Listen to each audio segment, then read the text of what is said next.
Donald Trump has told a rally at a U.S. steel plant in Pennsylvania that he intends to double U.S. steel import tariffs to 50%. We're going to bring it from 25% to 50%, the tariffs on steel into the United States of America. 50%, the highest steel tariff in modern U.S. history.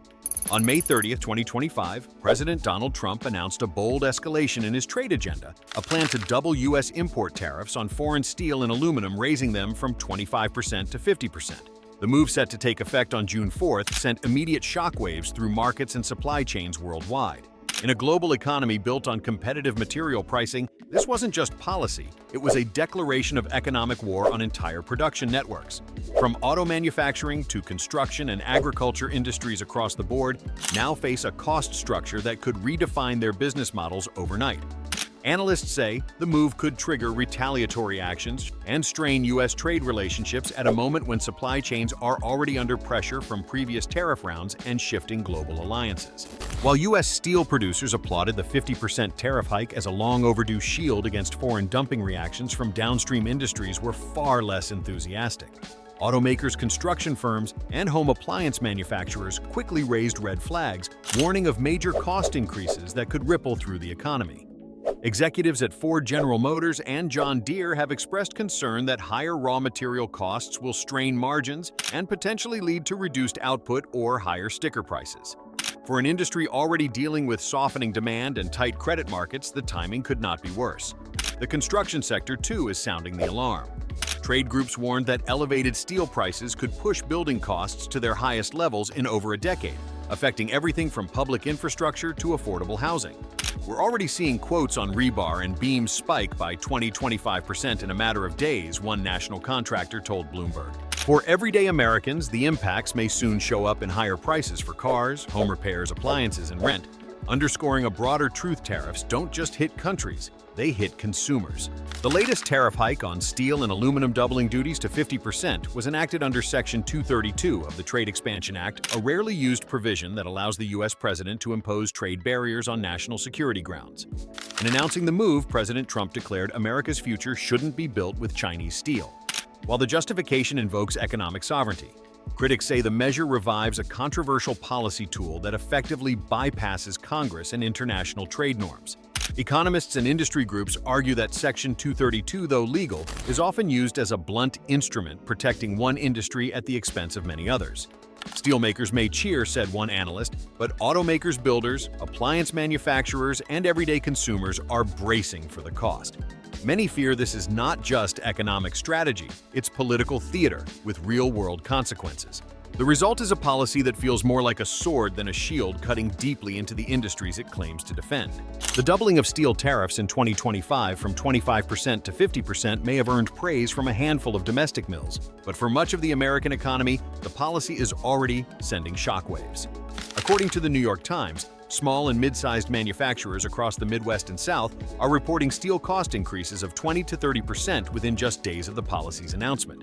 These producers, who build everything from HVAC systems and kitchen appliances to structural steel for homes and bridges, say they are being forced to raise prices or cut production, and in some cases both.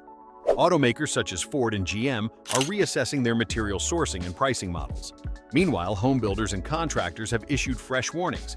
Higher steel prices could add thousands of dollars to construction projects, further straining an already overheated housing market and putting homeownership even further out of reach for many families. The consequences aren't limited to factories and showrooms. Industries that depend on manufacturing output, logistics, warehousing, maintenance, and shipping, are also seeing declining order volumes. Reuters recently highlighted a growing fear among logistics firms that reduced manufacturing throughput will lead to layoffs and weaker earnings in the second half of the year. Tariffs don't just hurt importers. A supply chain expert told the New York Times, they move through the entire economic food chain, and at the bottom of that chain is the American consumer. And consumers are starting to feel it. Price increases are showing up in durable goods, new home estimates, and even maintenance services. Economists note that these costs, while indirect, are regressive, meaning they hit lower and middle-income households harder, those who can least afford the inflation. What was meant to be an industrial protection policy is becoming a broad-based cost driver for the U.S. economy, one whose full effects may only be seen in the quarters ahead. Rather than engaging in legal battles or lobbying for exemptions, Many companies are choosing the path of least resistance, rerouting their operations and supply chains to avoid U.S. tariffs altogether. Alcoa, the largest U.S.-based aluminum producer, had warned as early as January 2025 that a proposed 25% tariff on Canadian aluminum imports, one of its key sourcing streams, would dampen domestic consumption and potentially push buyers toward alternative markets. By mid-year, industry insiders noted a noticeable shift in Alcoa's procurement strategy, favoring Europe and Australia, where trade flows remain more stable and predictable.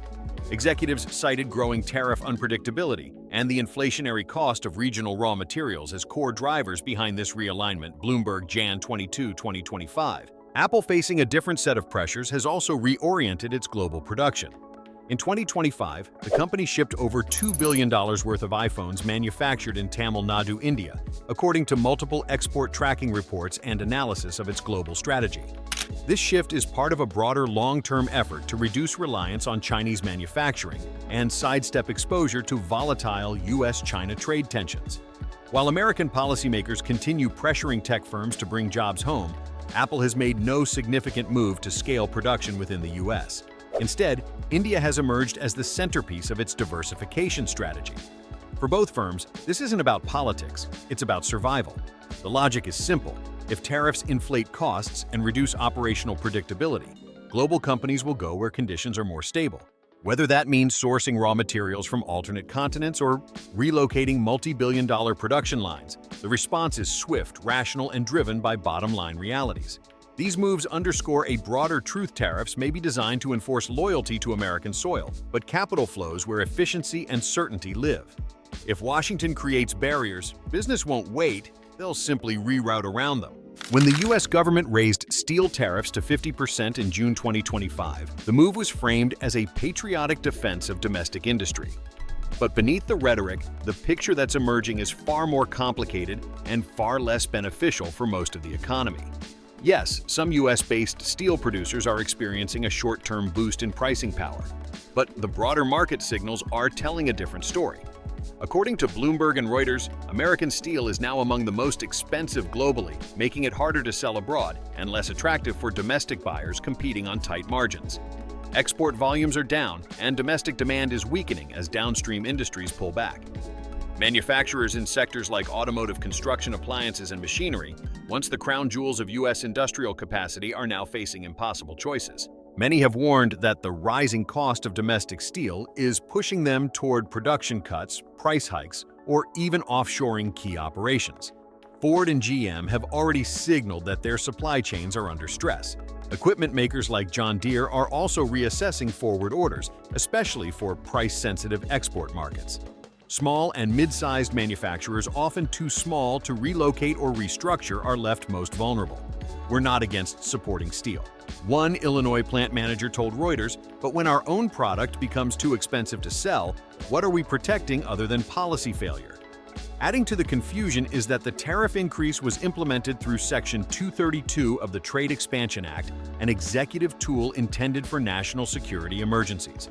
Critics argue that using this mechanism for routine economic policy has undermined transparency and invited retaliation from trade partners, further limiting market access for U.S. manufacturers abroad.